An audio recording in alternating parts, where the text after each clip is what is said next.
Les écoles communales du pays d'Arles voyaient parfois arriver un inspecteur primaire en la personne de Monsieur Coste, grammairien et fin lettré.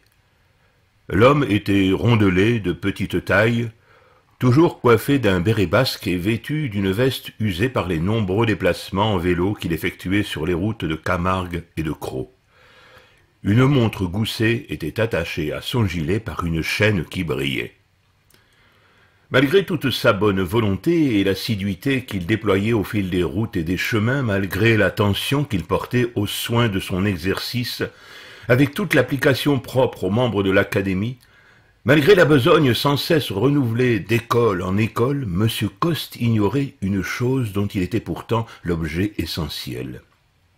Dans son dos, discrètement, lorsqu'on parlait de lui, on ne disait jamais « Monsieur Coste » ni « l'inspecteur », on préférait le désigner par le pittoresque sobriquet de « bas de cul ».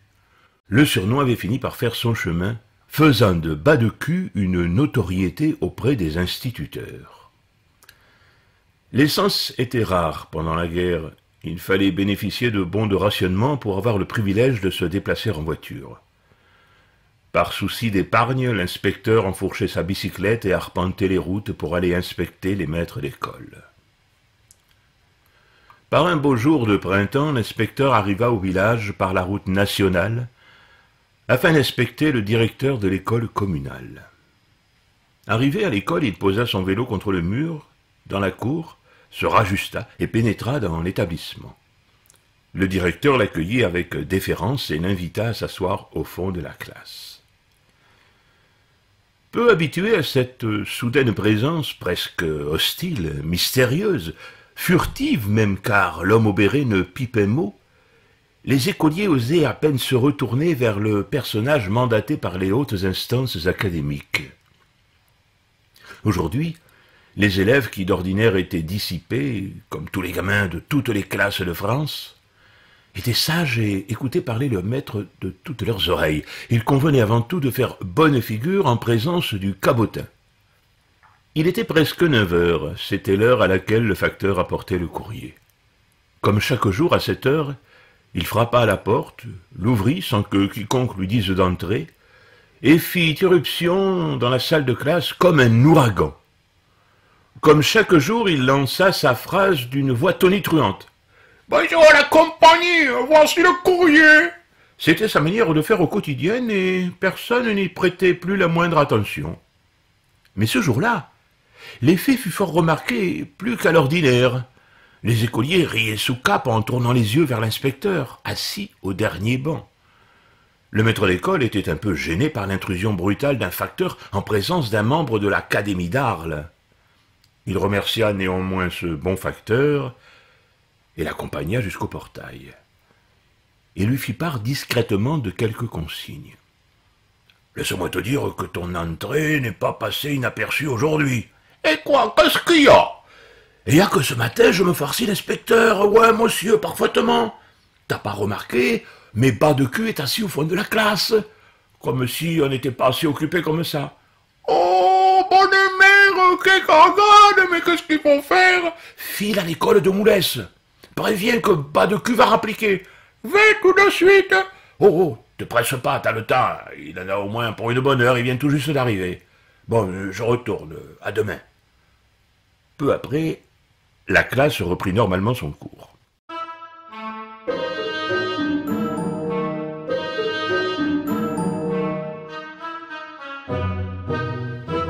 Le facteur buvait, plus que de raison. D'un mas à l'autre, il se trouvait toujours une bonne bouteille pour accueillir dignement le fonctionnaire des PTT dans l'exercice de ses fonctions. Par malheur, il ne savait pas refuser. Les seules côtes qu'il avait l'habitude de descendre d'un trait étaient surtout les côtes du Rhône, parfois même un petit coteau du Ventoux ne lui faisait pas peur. Sans nombre d'un doute, le facteur de Raphaël était un sacré cycliste. Dans ses pérégrinations, avec toutes ces côtes à monter et surtout à descendre, il arrivait fréquemment que le brave employé des postes finisse sa tournée étendu sur le bord d'un fossé, le courrier éparpillé autour de lui. La cirrhose devrait être reconnue comme maladie professionnelle, se plaisait-il à acclamer haut et fort. Mais lorsqu'il était à jeun, c'est-à-dire au début de sa tournée, il avait fière allure, vêtu de son bel uniforme bleu foncé souligné par un mince filet rouge, le képi luisant et le nez au vent, quoique légèrement couperosé par l'excès de jus de raisin fermenté. Sur le coup de midi, en revanche, le tableau était tout autre. Le facteur quitta le village par la route de Bellombre et se dirigea vers le village voisin. Le temps de s'arrêter au hasard des quelques masses qui ponctuaient son parcours et d'y lever le coude un peu chez l'un, un peu chez l'autre. Il était plus de 10 heures lorsqu'il quitta le dernier mas de l'itinéraire et enfourcha son vélo. Il fit alors preuve d'une force surhumaine pour appuyer sur les pédales.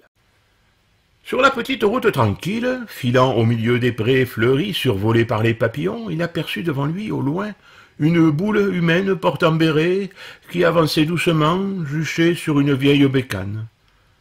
C'était M. Coste. Il prenait la même direction que le facteur. Après le directeur de l'école de Raphaël, c'était à celui de l'école de Moulès d'être inspecté. Le facteur se rappela soudain la mission que lui avait confiée l'instituteur et accéléra l'allure pour rejoindre l'inspecteur. Arrivé à sa hauteur, le postier, bavard en diable et verbeux haut, aborda le grammairien sans le reconnaître, car ne l'ayant pas remarqué au fond de la classe lors de son entrée théâtrale 1 heure plus tôt.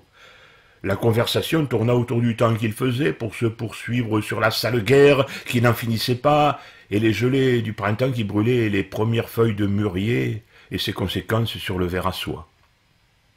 K1K, toujours en forçant sur leurs pédales respectives, les deux hommes de lettres abordèrent un virage annonçant la proximité du village voisin.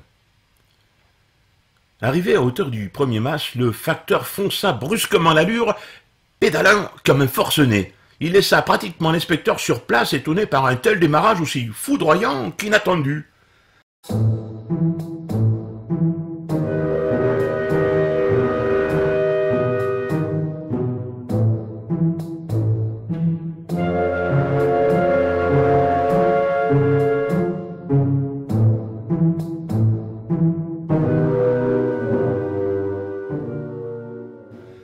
C'est alors que le postier lança un terrifiant verdict à son compagnon de route. « Il faut m'excuser, monsieur, mais je file vite prévenir l'instituteur de Moulès. Bas de cul est à l'école de Raphaël, il va pas tarder à radiner ici pour faire son inspection. Au plaisir, monsieur !» Sur ces dernières paroles, le facteur continua sa route et disparut au loin après quelques laborieux zigzags. Il abandonna le grammairien, complètement médusé et presque décomposé. Lui que les professionnels de l'enseignement redoutaient pour sa rigueur et sa ténacité, lui que ses pairs avaient porté au pinacle en l'honorant du titre tant convoité de membre de l'Académie d'Arles, lui qui était considéré par la profession comme une sommité linguistique, lui pour qui chaque rapport d'inspection était matière à déployer ses lettres, fussent-elles de noblesse, s'il n'eût pas souffert davantage à ce moment précis que si ce fut Molière en personne qui l'eût couvert de mépris. L'académicien resta pantois quelques secondes. Il remit son béret en place, puis il retira sa montre goussée de son gilet, ouvrit le couvercle d'un pouce habile et y regarda attentivement l'heure. Tout en pédalant vers une autre école primaire, les petits mots terribles résonnaient dans son auguste mémoire, telle une sentence impitoyable. Bas de cul, bas de cul, bas de cul. Par une belle matinée printanière, sur une petite route bucolique, un inspecteur primaire découvrit de la bouche d'un bois sans soif le sobriquet que lui donnait le corps enseignant du pays d'Arles.